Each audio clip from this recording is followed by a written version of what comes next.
come back to you. Parts of our country are in a state of despair, but as a people, we remain resilient and hopeful. Good morning, everyone. I'm LaDawn Davis. Welcome to the morning edition, Dorian, the Aftermath. There are still some tropical systems that might be a threat to us, so let's turn things over to our Basil Dean for more. This weather report is sponsored by Bank of the Bahamas, the bank of solutions. Good morning, LaDawn. We're going to get you started with our ZNS Tower count, which is showing clearing skies over the capital this morning. But in the tropics, we have three systems we're looking at. There is Jerry, which is out there now, packing winds of about 60 miles per hour, heading towards Bermuda, no threat to the Bahamas. And then there is Karen, which is just to the south of Puerto Rico. That has now increased back up to 40 miles per hour, making it a tropical storm. It was a depression overnight. And then over in the far eastern Atlantic, we have Lorenzo, which is also intensifying now, packing winds of 65 miles per hour. That will continue moving towards the west-northwest, and once again, that should not be a problem for us here in the Bahamas as well. But outside of our studios, we're under partly cloudy skies. Your temperature is 75 degrees. Relative humidity, 88%. East-northeast winds at 5 miles per hour. The barometric pressure, 1,010.9 millibars. It's 29.85 inches, and your pressure is rising. Temperatures around the islands this morning. Marsh Harbor at 74. Also, Green Key 74, Freeport 74, the Berry Islands warmer at 79, Alistan Bimini 79 degrees, 79 in Harbor Island, Roxanne, Eleuthera, Otterstown, Cat Island, Staniel Key, Kemps Bay, South Andros, and Fresh Creek in Central Andros, all at 79 degrees. More 79s in San Salvador and Rumkey, 80 in Ragged Island, Clarencetown, Long Island, Crooked Island, Betsy Bay, and Acklands, 81 in Matthew, Nagua, the Turks and Caicos Islands at 83 degrees. Your boating forecast for today in the northwest and central islands, north to northeast winds 12 to 18 knots, wave heights 3 to 5 feet, but those winds will be decreasing by late afternoon. Low tide 9:12 in the morning, high tide at 3:39 in the afternoon. And for the southeast Bahamas today, light and variable winds, very flat sea conditions at 1 to 3 feet. And that's going to do it for your first look at weather, the morning edition. Stay tuned. Your forecast for today and tonight is still ahead. Basil, thanks a lot. And now it's time for the traffic report with Lloyd Allen and the morning edition traffic team. The traffic report is sponsored by Bahamas First. First in insurance. Today, tomorrow. Hey, good morning, LaDawn. Good morning, Bahamas. Well, just taking a scent of that fresh air out here this morning at the intersection of Village Road, Shirley Street. As we've seen so far, traffic is beginning to build, as persons are making their way to their various destinations. Of course, this morning we have Officer Patrick Kemp, who is giving us a look at overnight traffic. Good morning, Mr. Kemp. How are you? Good morning, Mr. Allen. Good morning, Bahamas. All right. Paint a picture for us on overnight traffic. Well, obviously, as you can see, in this early morning rush, traffic has already built up extensively. Overnight, what I would advise for drivers, we have drivers who are still riding through cautions light as if they have all rights to do so. And I ask that you stop that because you put your life at risk and life of other road users, especially persons between the hours of 12 a.m. and 6 a.m. They believe that it's okay to go through the light. It's an offense, it's wrong, and if seen by an officer, you still can be ticketed. All right. Also, I know last night was a quiet night in my area, but any updates on any crime being reported overnight? Well, as usual, we're always going to have some offenses taking place. Some persons don't sleep, and that's why the police don't sleep either. We already had to do what we're supposed to do, and we are going to continue doing what we ought to do in order to keep a cap on crime. So far, it's been a peaceful and a quiet evening. Excellent. So as you've heard, police are nocturnal creatures. They're staying up all night, watching the country and keeping things safe for us. Reporting from right here at the intersection Village Road, Shirley Street, Lloyd Allen and Officer Kemp. LaDawn, back to you. Thanks a lot, Lloyd. Now into our top story this morning. Cleanup crews to be dispatched as early as this week as the newly established Ministry of Disaster Preparedness, Management and Reconstruction begins its work. Iram Lewis was appointed Minister of State yesterday at a ceremony at Government House detailing the way forward as the government declared that the new office to operate in Grand Bahama, Abaco and New Providence represents a restructuring of the National Emergency Management Agency. Keisha Smith reports. All things, I will be a true and faithful minister. So help me God. The customary oath of office for an extraordinary, extensive undertaking. Now Minister of State for Disaster Preparedness, Management and Reconstruction, Iram Lewis is tasked with restoring the second and third pillars with their combined $250 million impact. The new minister says the government could have teams on the ground as early as this week to early next week, and that will mean that some people will have to move. For example, in Abaco, where we have to clean up, let's say, the mud or pigeon bays, where we don't know what we're going to find when we take the debris out. The approach will never be to just use an excavator and do a grab of the debris. You have to take layers by layer. It's going to be very tedious. It's going to be very sensitive. There's going to be exposed to a lot of dangerous chemicals. We don't know what's going to be in the ground. So in order to keep people safe and also to allow us to do our work, it is paramount that we have the area clean. Minister Lewis rejected the notion of a forced move. However, he said he's hopeful that those affected will cooperate. This as the Prime Minister resisted the notion that NEMA is being eclipsed. This is not a layer of bureaucracy. In fact, this accelerates the process. That's the reason you have an authority.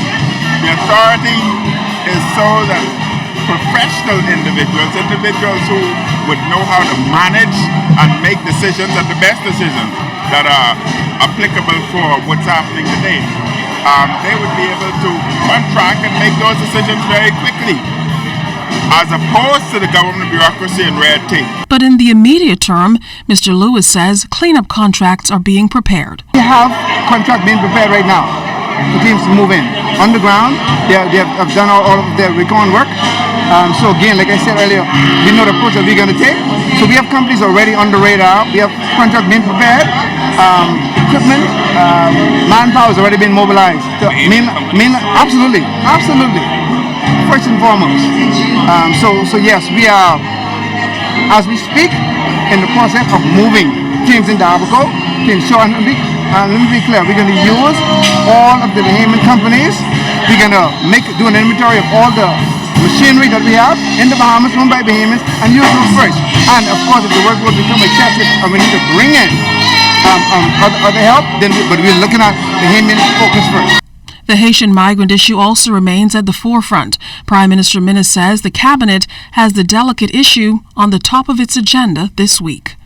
Discuss this entire matter at cabinet tomorrow. As government, we're thinking about new policies, but you must remember, the government has not stopped repatriation. Individuals who enter our shores illegally will be repatriated. That's our laws that have not stopped. These particular individuals were brought here by the government. They're under the protection of the government.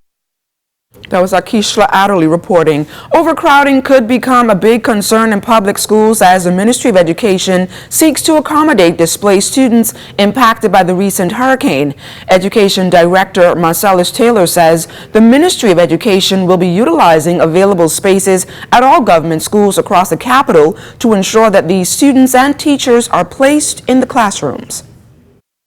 Remember, in the first instance, we have an obligation to accommodate students in schools, because between the ages of 5 and 16, it is the law for people who are resident in the Bahamas, no matter their immigration status or anything. Once they are ordinarily resident in the Bahamas, it is the law that they attend school. So we'll have to accommodate them. We do not want to create another problem by unduly overcrowding our schools, but there is nothing wrong with us maximizing the space that we have. So you might have some teachers who might say, well, before these Abaco people came, I only had 25 children in my class, now I have 32. But, if you have to accommodate 7 more students in your class, we'd expect that you would do it understanding the circumstances. Says education officials are also ensuring that the transition for teachers and students is as smooth as possible. What we're trying to do is we're trying to assess exactly what the specific capacity of each grade level is at each school, so that when we deploy students to a school, it is with that in mind. Also, we have the guidance counselors who have been working with school administrators and also with teachers to talk about, the fact that we're going to have to make adjustments to accommodate people. I mean, we call ourselves a Commonwealth of the Bahamas, and that's supposed to mean something. It's supposed to mean that we all one, we all share in each other's success, but we also share in each other's pain and suffering. And so if that is what we are doing, right? We can't just celebrate the Golden Girls. We can't just celebrate Shauna A. Miller. We have to also help the person who is disadvantaged in some particular way. Officials at the National Insurance Board say apart from providing support to the wider population, efforts also continue to assist NIB staff members who were impacted by Hurricane Dorian. NIB Director Nicola Virgil Roll said temporary housing was secured for staff members who were impacted by the storm. We had quite a bit of employees who had to leave, obviously, Marsh Harbor area and relocate to New Providence. And so as a board, we are accommodating them, of course, our staff in offices in New Providence or in other islands where they may choose to go because they have connections there and family members there. We as a board immediately jumped in to ensure that we brought relief to the staff. And so, sending over containers of water, sending over containers of food that was ready to eat, sending over hygiene products as well to our staff was important, cleaning supplies, so that they were able to get their lives back together. And still to come, a coastal engineer will give us a rundown of what's happening to our coastlines. All of that and more when we return, so stay close.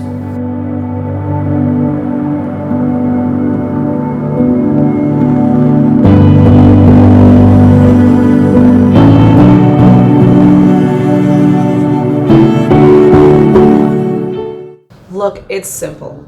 Fidelity can consolidate all your bills with their debt consolidation loan. Give you one monthly payment and money in your pocket. So let me get this straight, Miss Financial Coach. You say something about cash in my pocket? Yes. And a savings plan with 5% interest? Wow, finally! A bank that's looking out for me. What do you want me to sign? That's not all. We also offer competitive interest rates and free financial coaching.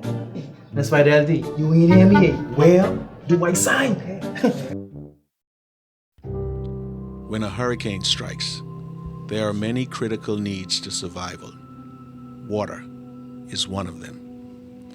Access to clean water to drink, bathe, and wash things is often hard to come by, particularly in remote areas. While it's tempting to use whatever water is available, there are a few things that you should do to make sure that your drinking water is safe to consume or use. Boiling your water is one of them. Boiling water kills most pathogens that can be harmful. If your water is cloudy, filter it through a clean cloth or portable filter. You should boil filtered water for 1 minute, cool, and then store in a clean container with a lid. If boiling your water is not an option, you can disinfect it with bleach. Use 1/8 teaspoon or 8 drops per gallon, then let it stand for 30 minutes. Remember, this water should be stored in a clean container with a lid. Ensuring the highest level of food, animal, and plant safety in the Bahamas. This message is brought to you by the Bahamas Agricultural Health and Food Safety Authority and the Broadcasting Corporation of the Bahamas.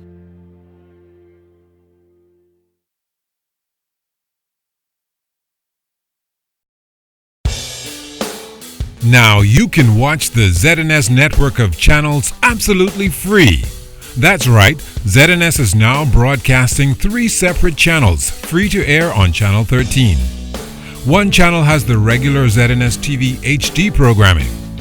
One is the Parliamentary channel, and one is the 24/7 television community page. These channels may be accessed simply by attaching either a rabbit ears antenna or an indoor amplified antenna to the RF input connector on the back of your digital television or flat screen TV. Once the antenna is connected, select TV mode and choose Auto Scan, and your TV will automatically pick up Channel 13 at no charge. Once you're on Channel 13, just use the channel selector to go to each of the 3 ZNS free channels. Antennas are available on many sites online. Free TV, ZNS brings it back to you.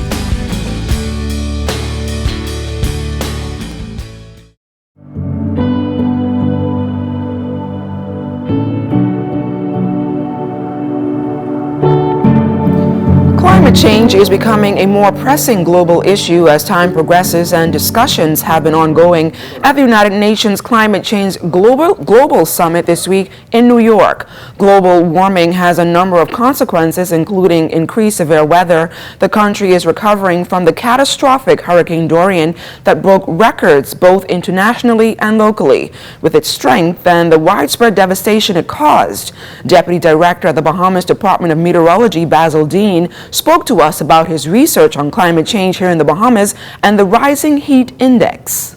With the decade of, I think it was 2001 to 2010 being the hottest decade on record, but that is projected now to be surpassed in this present decade when we look at the number of months that have registered daily maximum temperatures of 90 degrees or greater. We are well on track of exceeding what we got in the last decade. So we can look forward to warmer summers as the years progresses. Also from that, we also noticed that there was an increase in the intensity and frequency of El Nino and La Nina, and as we all know, these two phenomena has a close connection with the amount of tropical cyclone during any cyclone season. So hence we can look for a greater frequency of more intense hurricane as a result of this temperature rise. Added that we can also expect an uptick in stronger hurricanes. We are now seeing an increase not only in frequency but intensity of hurricanes and storm surge. As a matter of fact, from 1951, it wasn't until 1992 with Hurricane Andrew that we experienced a Category 5 hurricane. So that is the first Category 5 hurricane that we would have experienced in, that's somewhere almost 60 years. And since then, we have had 3 Category 5 hurricanes within the last 3 years. So clearly there is a quantum leap in the frequency and intensity of Category 5 hurricanes. A leading coastal engineer right here in the Bahamas is applauding the government's move to place greater emphasis on national preparedness, but there's a call to further develop a strategic plan to combat climate change. Desmond Saunders reports. 3 weeks after Dorian unleashed its fury over the Bahamas, coastal engineer and principal of Caribbean Coastal Services, Carlos Palacios, believes the Bahamas now needs to respond more tactfully to the growing threat of climate change, as meteorologists are predicting an increase in intensity in storms every year. While applauding the government's recent move to establish a Ministry of Disaster Management to assist in the restoration and recovery of Abaco and Grand Bahama, he believes the Bahamas, like most Caribbean territories, must be prepared to deal with this new climate phenomenon. He suggests the establishment of a coastal unit to marshal, direct, and manage resources for our environment and the revision of the country's building code. Some other things that we obviously need to consider is factoring in resiliency into our building code. We would have sat as a part of a committee that looked at amendments and adjustments that are needed to the building code. And a part of that obviously is determining things like minimum finished floor elevations, right? We know that for example, to build a house on top of East Street Hill or Blue Hill versus, let's say, on the shallower southern banks of South Beach, then they really can't be built at the same height, right? If storm surges come, then the impacts are different. So understanding the unique topography or the unique makeup of our islands means that we have to have resilient and zoning that is applicable to certain areas of our island. Palacios says he's prepared to work with the new minister responsible for disaster preparedness and assist in addressing climate change. We saw, for example, in Eastern Grand Bahama, a lot of the homes raised up on plinths or stilts performed very well, even in Dorian, right, which exceeded all building codes. Right? But they performed well. So certain areas we might have to restrict the way we build. And then, it ties into things like making sure that we retrofit our houses, right? If we built our house 20 years ago, even though our current code might be up to date, if you haven't gone back over to make sure that your hurricane clips have been upgraded and things like that, then even though your house was built to code at the time that it was built, it still isn't up to current code. As a defense to these monstrous storms, Palacios says, it's critical that we take the lessons from this storm and we use it to think and establish a culture of sustainability and resilience. Additionally, involvement from all Bahamians is key. Where there is unity, there is strength. Desmond Saunders, ZNS Network News. Good story there, Desmond. Thanks a lot. With hundreds of evacuees here in New Providence, shelters, charities, and NGOs have their hands full assessing those who lost their homes and livelihood. Our Crystal Darling spoke to executives at Great Commission Ministries on Wolf Road. A line of persons waiting to be fed can be seen on any given day at Great Commission Ministries on Wolf Road. And needs have increased for the Christian charity, with hurricane evacuees joining the regular crowd as a result of the storm which left thousands displaced. We spoke to the president of Great Commission Ministries, Bishop Walter Hanchel, about the challenges they face at this time. Since the hurricane, we've had quite a bit of persons from Abaco and Grand Bahama who came to us. Some were recommended, some just came, and they came to us for looking for assistance, food, shelter, and clothing, and also for whatever we can assist them with. We've been able to help some folks with out of our resources, even some financially, and the hurricane just made things worse. But before the hurricane hit, the food lines were very long and increasing. So while we are taking care of so many hurricane victims, the people that were hurting before the hurricane, they still need food, they still need attention. Hanchel added that one of their immediate pressing issues is assisting displaced persons. We found a group of persons who are staying in some of the hotels that have, the hotels are now asking them to move on, and they have to leave, but they have nowhere to go. So we've been, the last couple of days, we've been trying to find alternative accommodations for those persons, because they are really hurting. To be down and broke and traumatized and not have somewhere to stay, that's hard. And it is my prayer, and it is our desire at Great Commission Ministries to continue to help those persons. He says that in the long term, Great Commission Ministries is building a shelter with beds to assist in addressing the problem of homelessness in the capital. But what we really need is more bed space. And that's the reason why Great Commission Ministries is right now in the process of building a 70-bed homeless shelter, which we have started, but we did not have sufficient funds to get it going, to complete it. We are at the foundation level right now. And if we can get some money to finish that building, we could put a dent in homelessness in the country. Crystal Darling, ZNS Network News. The Department of Social Services is expected to take a closer look at its budget, hoping to find more ways to assist those who were displaced by Hurricane Dorian. Kelsey Johnson reports. The Ministry of Social Services is in overdrive since the passing of Hurricane Dorian. A closer review to the ministry's budget is expected, said Minister of Social Services, Minister the Honorable Frankie Campbell, now that there has been an increase in the number of persons seeking assistance. We are intended on reviewing our budget, mindful that we will have to provide those services for more persons than we had anticipated when the budget would have been passed. I would have made it clear. During the budget, we found that personal emoluments would have been set aside for persons who are no longer there. Those personal emoluments would have been moved. So unless you're suggesting to me that we're having more persons who we now have to pay, that is a moot point. Nothing else was decreased in the budget as it relates to social assistance. The Social Services Minister said all evacuees are being treated with love and respect regardless of age, color, or status. He said a national database would have been helpful in providing accurate statistics on our senior citizens, especially those who had to be moved to the capital after the storm. I'm looking forward to the day when our registry would be such that even in advance, we're able to pinpoint where our older persons are, who our older persons are, so that if there is the need for anything special, anything extra to be done, that will happen.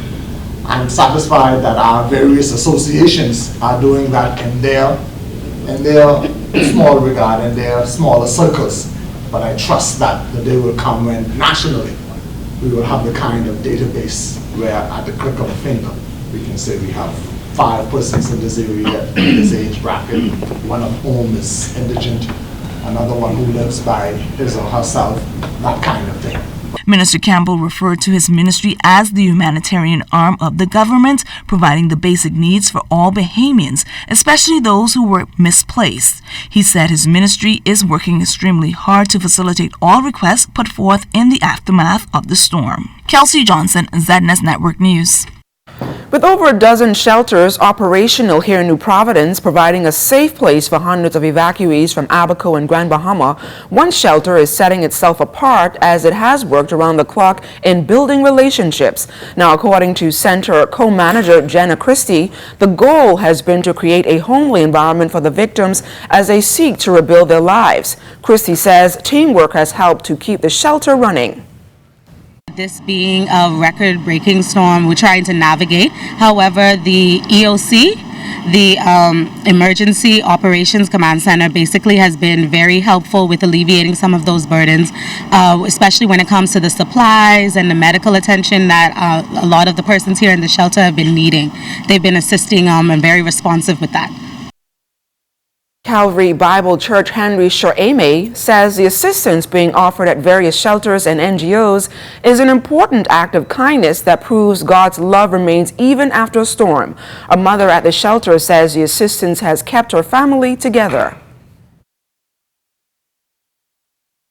Our mission is to assist. Jesus Christ said, he was hungry, we don't feed them. He was sick, we don't visit them.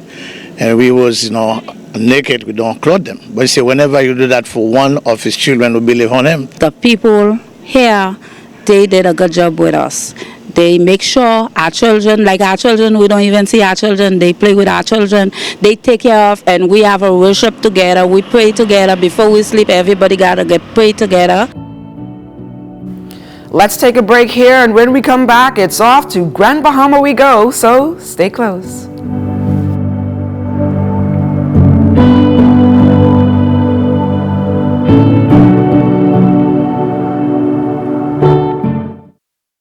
Hey, have you heard? ZNS is everywhere you are when you download the new ZNS app.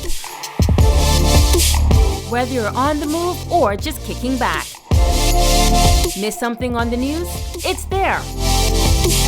Want to keep up with a live update? It's there. Or just want to listen to your favorite station? It's there too. Download the app now from the App Store and Google Play Store.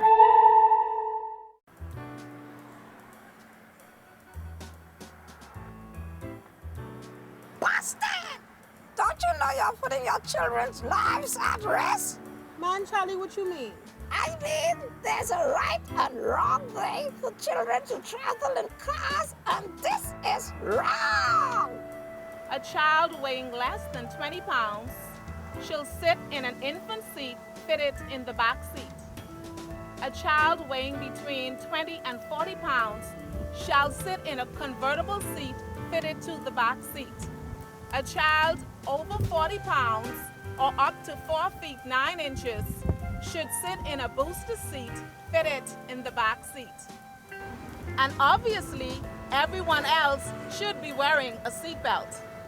This means you too, Mommy.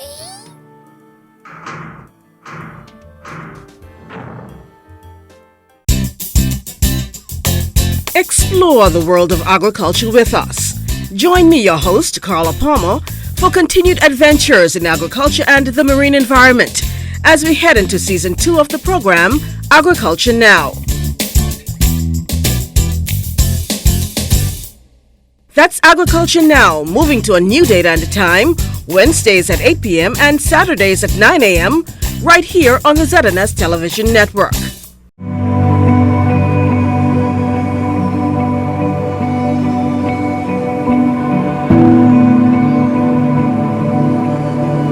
Some people are just real do-gooders. Even in the midst of a storm, they are willing to lay it all down to assist others. Italia Hall found someone like that and filed this report.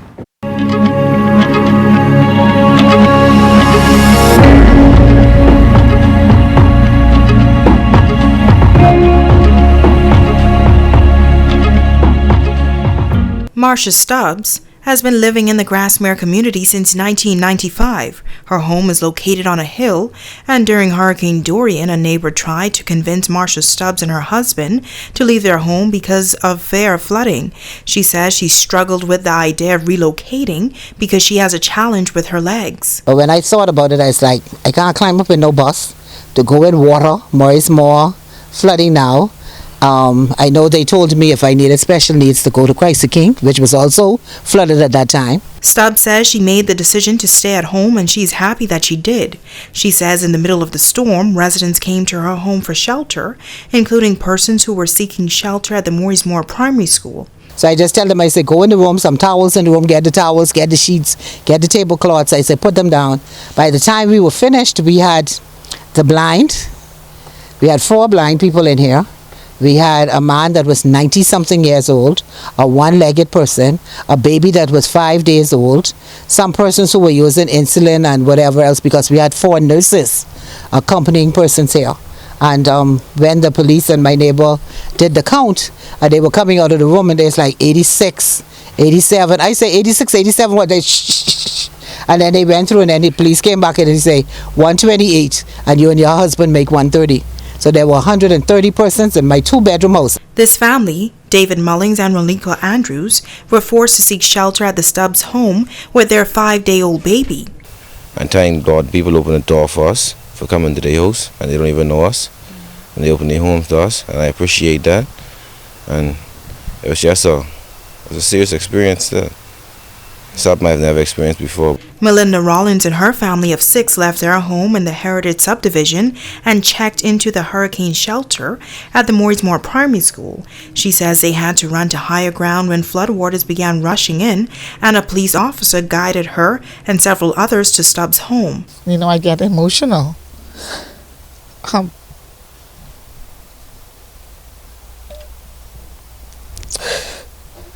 sorry. Because, you know, we've been so grateful. This could have ended up a different way.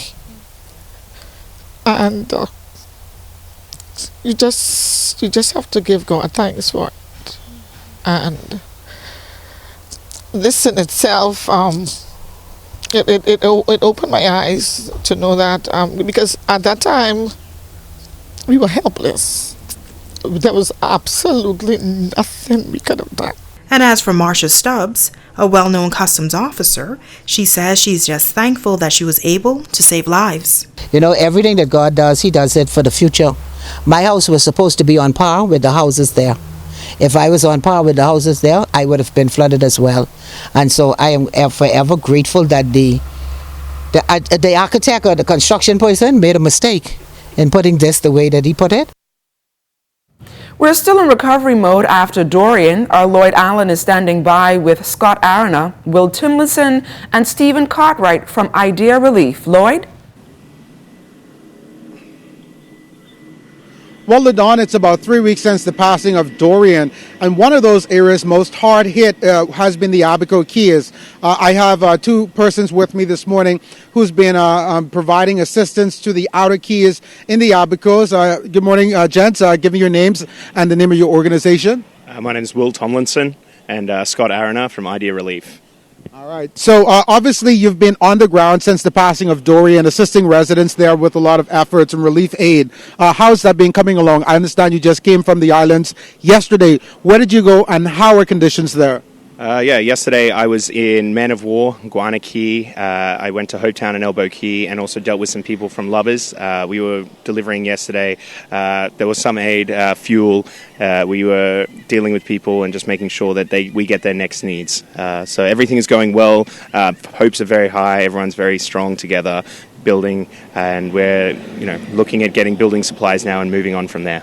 Now, I know the last time Scott and I spoke, Scott told me that one of the greatest needs on the island were fix of flat because persons were getting a lot of flat tires down there. But I have a greater question for you, Scott. Your organization itself, I know that it's a new NGO. Tell us a bit more about what you do and why you were created. So we were created, we first started out doing marine evacuations from the Abacos. And when we were finished, when Marsh Harbor Dock was empty and we found the people in the Keys didn't want to leave because they wanted to stay at their homes and rebuild, we found that there was going to be this need to get the aid and supplies from Marsh Harbor over to all the different Keys and keep them to a point where they could sustain themselves while doing their efforts to rebuild. So Will and I sat down and we figured out a plan to create Idea Relief and continue our support in the Keys, because though the first 3 weeks so far the global response has been great, it needs to be sustained now until they can get back on their own 2 feet and sort of fend for themselves. You know, we're working now, we're going to start trying to rebuild some of the boats for the different Keys so that they gain their own independence and are able to go over and pick up their own supplies without needing our boats sort of on a daily basis. And speaking about your boats, I understand that you're also going to be offering sort of shuttle service for persons still wanting to get to those regions? For sure. We've been operating that for a couple of weeks, moving people backwards and forwards from the government dock. We're going to continue that now, and we're going to try and set up today a ferry service that's going to start and run until all these ferry services that have been in the region for many, many years can get back into place. So we're just trying to help fill that gap. Sadly, there's only one ferry that's running at the moment, and it's also getting chartered on and off for other uses. So we're just trying to help move people around as they're coming into the airport, and just try to get people moving around as well as supplies. I know one of the words that I've come across most over the last 3 weeks has been resilience, and Scott has talked about that before. Based on what you've seen, is there a spirit of resilience from those persons on those outer Keys that's helping them to continue? For sure. So Sundays, everyone tries to take a day off, and they got together this Sunday. They ate together. They got together and just talked and just about other things. And they're really strong people, and they're really excited to get these Keys back to where they were, and really show to the rest of the world what the Abaco Keys are. All right. So of course, reporting here from East Bay Street, Lloyd Allen, along with Idea Relief. LaDon, back to you. Thanks a lot, Lloyd. Exceptional is the way Romilda Rose designer Jillian Curry Williams describes the reception she received at New York Fashion. Days after that major fashion show, Curry Williams also showcased at Harlem Fashion Week. Jiminita Swain recently caught up with her to talk about the events that took her design brand to the world. It took months to get there, but Romilda Rose designer Jillian Curry Williams made her presence felt at New York Fashion Week. She dressed 20 models for the fashion show with designs of lace and the fabric of hope. She visited the ZNS News studios to talk about the reception she received in the Big Apple at New York Fashion Week. I was treated like a special guest. They allowed the Ministry of Tourism representative to talk. Before I talk, I gave up 2 minutes of my time for her to speak about the hurricane and hurricane relief and how they could assist. And then the show was on. The crowd loved it. The photographers, I'm still getting photos. The models captivated the runway, strutting the designs that Curry Williams brought to life, ensuring that every detail was perfect, from the lay of the garment to the headpieces. She says since the fashion show, persons have been reaching out to her. It has pushed Romilda Rose designs to the world. Madison J, before she posted, she said, "Are you sure you're ready for this?" And I said yes, because once she posted wearing a Romilda Rose design garment, I have had messages. Some of them I haven't responded to as yet, but persons have been responding, how can we get the fabric, or how can we get a garment made? How do we go about it? What do you want us to do?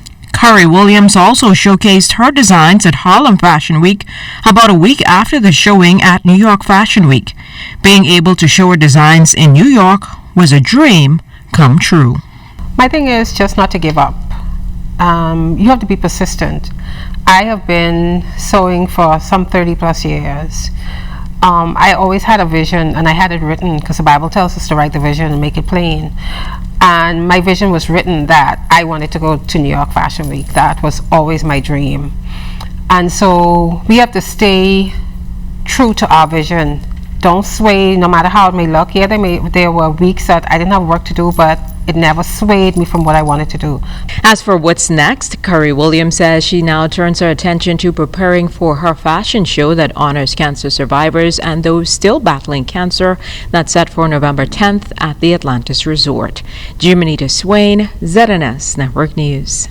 September is Prostate Cancer Month, and world-renowned surgeon Dr. Gregory Pinto joins us. Welcome, as always, to the Morning Edition. Good morning, Bahamas. Good morning, Ms. Davis. So, Dr. Pinto, talk to us a little bit about what exactly is prostate cancer. Prostate cancer is the most common cancer found in Bahamian men, by far.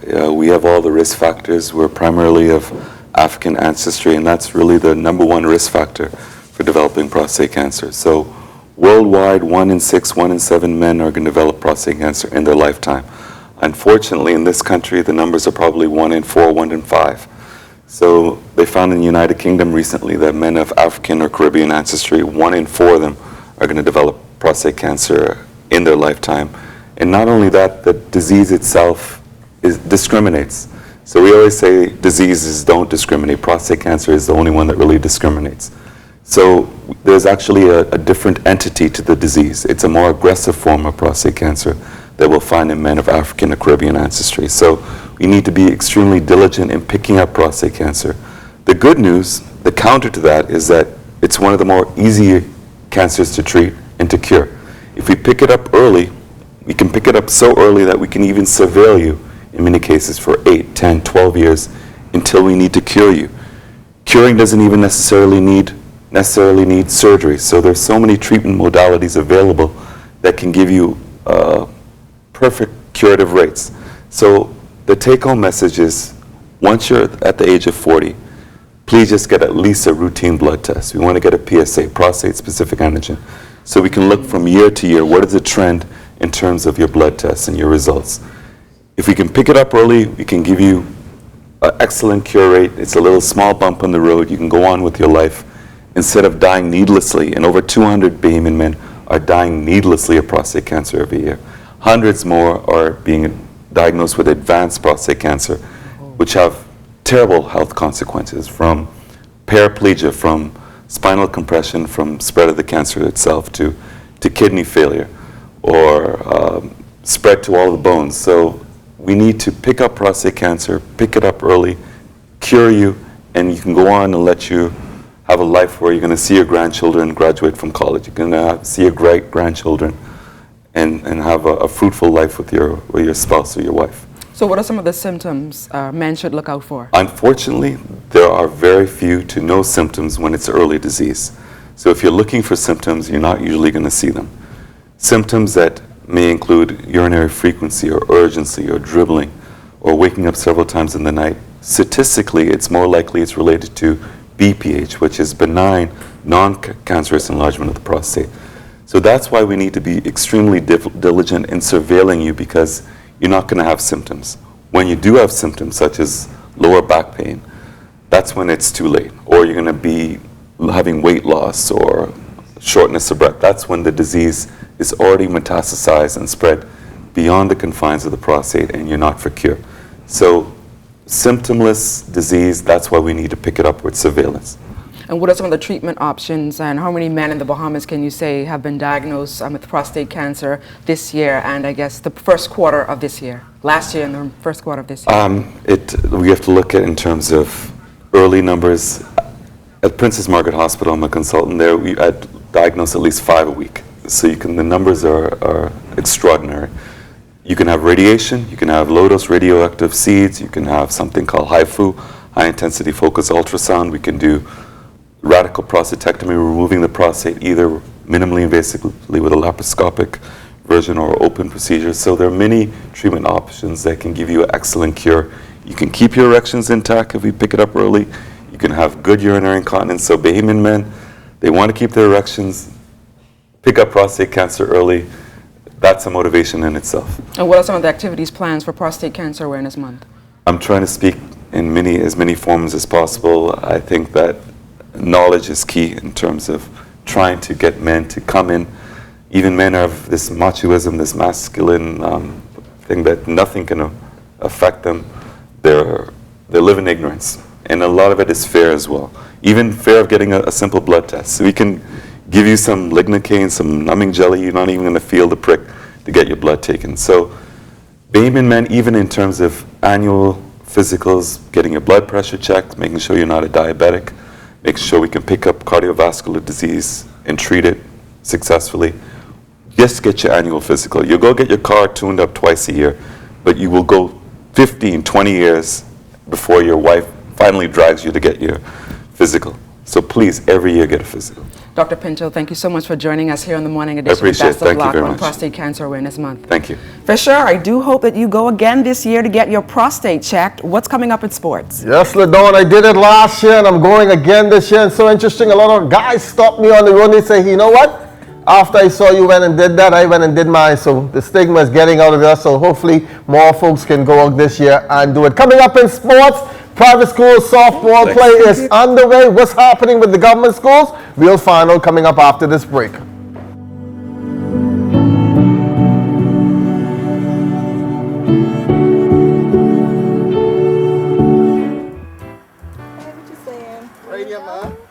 Not the cool one. Busted! Busted! Don't you know you guys are breaking the law by not using your seat belts? Man, Charlie, man, I'm using my seatbelt. Wrong! The seatbelt is not for opening your alcoholic drink. It is for saving lives.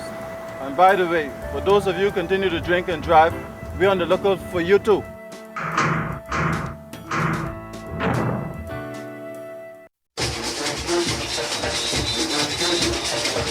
For the latest news and highlights in Bahamian culture, tune in to the new Junkanoo 242, Saturdays, 10 a.m. to 11:30 a.m. on the ZNS Radio and Television Network. Radio Bahamas 1540 a.m. on 104.5 FM and TV 13. Each week, host Arlene Nash Ferguson and Darren Bastian engages listeners with some of the movers and shakers of Junkanoo and Bahamian culture. Don't miss Junkanoo 242, Saturday at 10 a.m. to 11:30 a.m. on the ZNS Radio and Television Network.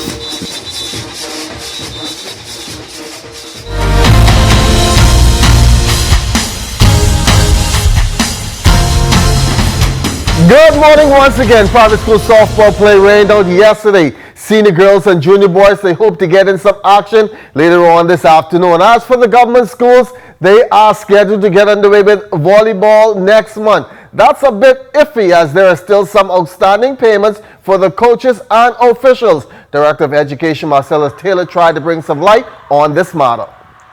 We've struggled with this for years. Various reasons account for this.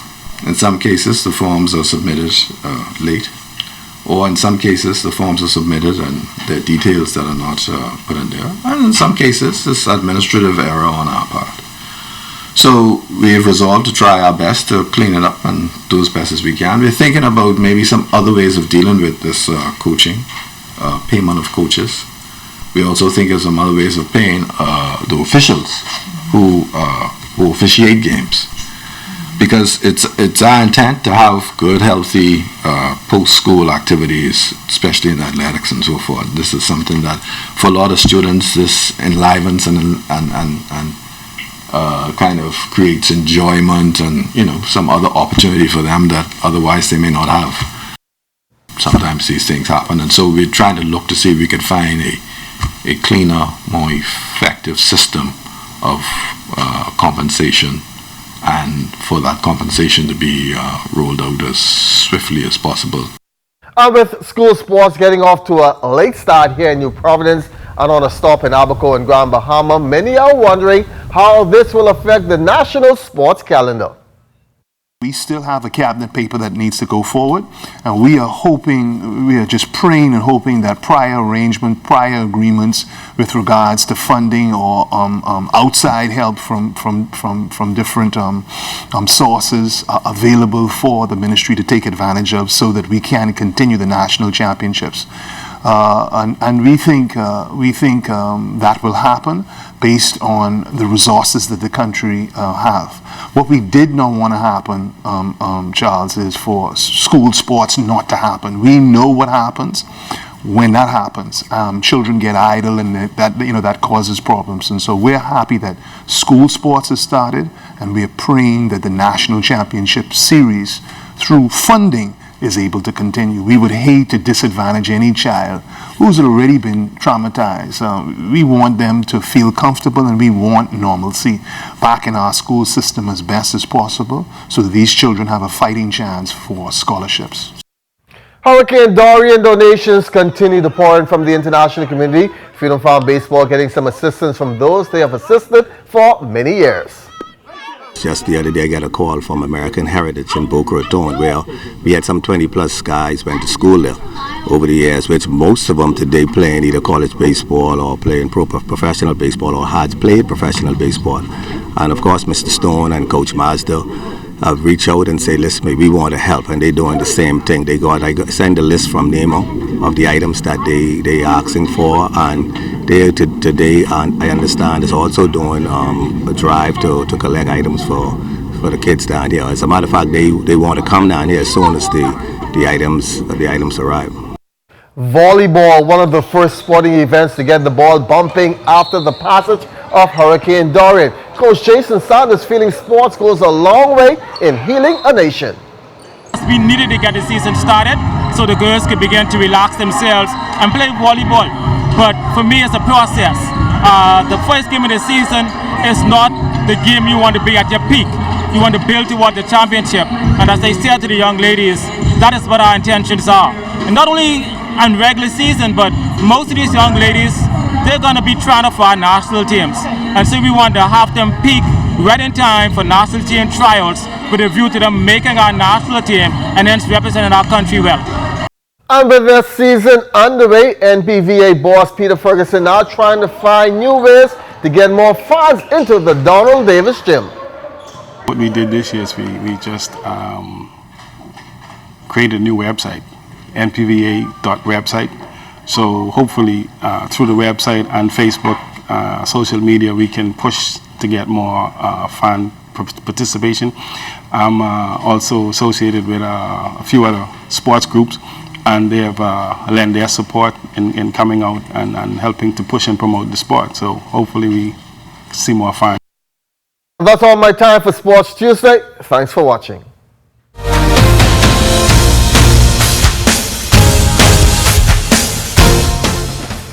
It's the OT with yours truly, Charles Fisher.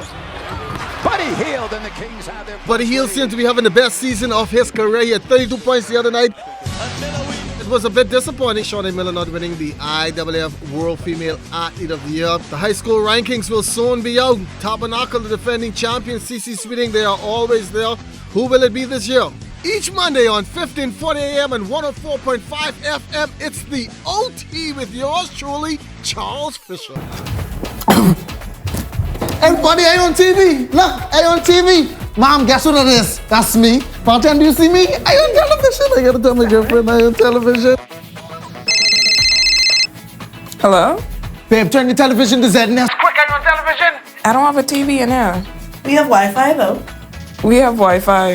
That's fine. They upgrade now. You can watch it live from your phone. You just have to download the app. All right, hold on. Go to the App Store, type in ZNS, download the app, and you'll be able to watch ZNS straight from your phone. Hurry up, before it's over there. Get your news and more anytime, anywhere with the new ZNS app. Stay connected from around the globe with our live stream news updates, all in the palm of your hand. You can also listen to the ZNS Radio Network for your favorite music. Go into your Apple or Google Play Store and download the ZNS app today. Present check. Miss, I just stand now. I still gotta pay. What I love most about working for the Bahamas Tonight is that we don't only focus on New Providence. We cover the entire Bahamas. We have a team here in the Northern Bahamas that is ready to bring you the stories, the people, and the news that matter to you. From point A to Z, from covering hurricanes to elections and everything in between.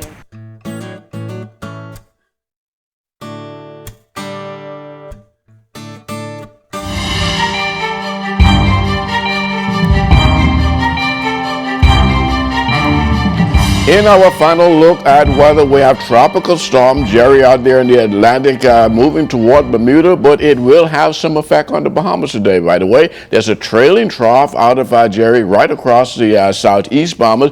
That will trigger some showers and thunderstorms during the course of the day as it continues to nudge towards the north. And then we have Karen, which is just to the south of Puerto Rico, becoming a little better organized overnight. It was once a depression, now back up to tropical storm status. And then there is Lorenzo out in the far eastern Atlantic, also gaining intensity as it moves towards the west northwest. Taking a look at their tracks and how we expect them to move over time. Jerry will move north today, then taking a turn towards the north and east, heading toward Bermuda, passing very close to that island nation sometime early tomorrow morning before wasting away, becoming a low pressure system over the weekend. And then as we look at Karen also moving toward the north at around 7 miles per hour, maximum sustained winds back up to 40 miles per hour. It will perhaps just clip the eastern tip of Puerto Rico sometime later tonight as it moves back into the open waters of the Atlantic. But come Friday thereabout, we'll keep our eyes on Karen because the steering currents are going to change up a bit, and Karen could start moving towards the north and west, somewhat that's a similar pattern of Dorian 3 weeks ago. So we'll watch this one very, very closely. The only good thing is we're still looking at a strong tropical storm as it continues into the weekend. Then over in the far eastern Atlantic, Lorenzo, not a problem for us. We'll continue on a west-northwest track that will keep it over the open waters of the Atlantic, but intensification is expected with Lorenzo becoming a major hurricane sometime by Thursday or Friday. And our forecast for today, we're looking at partly sunny and pretty nice conditions, but some showers will develop in the late evenings heading into the nighttime hours. 87 degrees for your high temperature, and tonight we're looking at partly cloudy, a shower or two in the area, low temperature down to 76 degrees, and your extended weather forecast, a few showers off and on into Thursday, looking pretty nice on Friday, Saturday. Sunday we become variable cloudiness once again as another low trough will move into the area, and that will carry over into Monday where we'll see more showers in the forecast. But up until then, weekend is looking reasonably okay. Ladon? Basil, thanks a lot. And just like that, we're done for today. Make sure to join us tomorrow at 6:30 a.m. for more on Dorian's aftermath. For the entire Morning Edition team, I'm LaDawn Davis. Have a great day, everyone.